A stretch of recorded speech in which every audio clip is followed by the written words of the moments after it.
You offer a perfectly logical, helpful piece of advice to a friend or coworker, and they immediately tense up.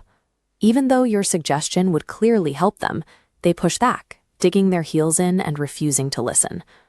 Or consider an entirely different, equally confusing interaction. You meet someone new.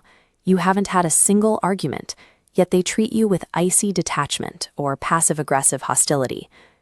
When we hit these walls, our instinct is to look inward.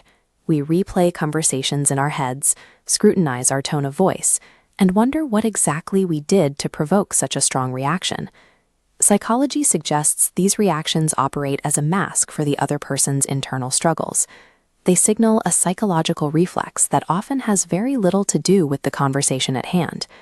Mapping this hidden logic shifts the blame away from you. It proves that their behavior is a product of their own history and internal landscape, rather than a result of your actions. Why would someone actively block their own path to an easier life just because someone else pointed the way? The answer starts with the human need for autonomy.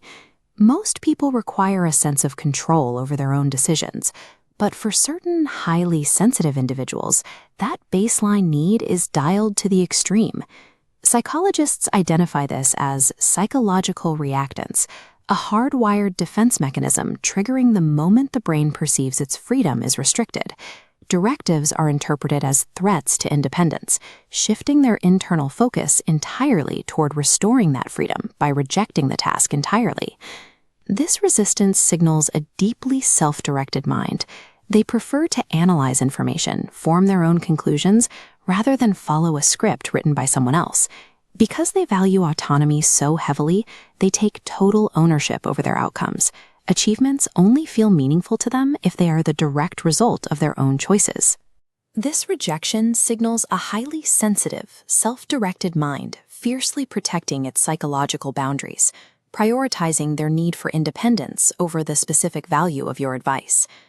What about the person who seems to dislike you for no logical reason?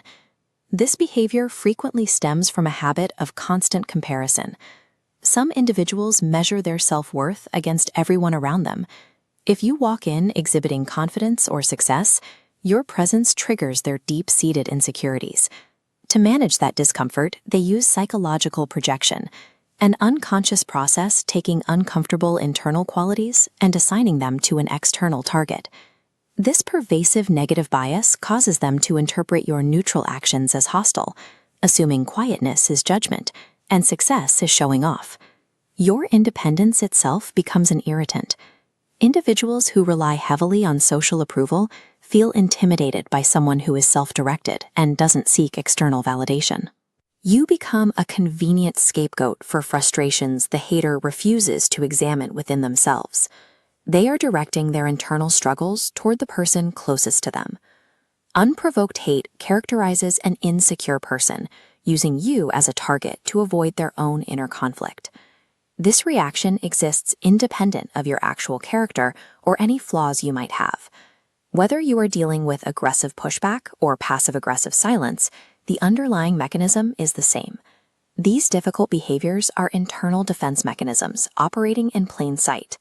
The person rejecting your advice is raising a shield to protect their freedom of choice. The person acting hostile without cause is raising a shield to protect a fragile sense of self-esteem. You cannot control how others process their need for power or their internal insecurities. You can, however, control how you decode their actions. Recognizing projection and reactance for what they are strips those behaviors of their power to make you feel inadequate. When you see the hidden struggles dictating how people act, you can maintain your emotional distance. True freedom comes from recognizing that their negativity was never about you in the first place.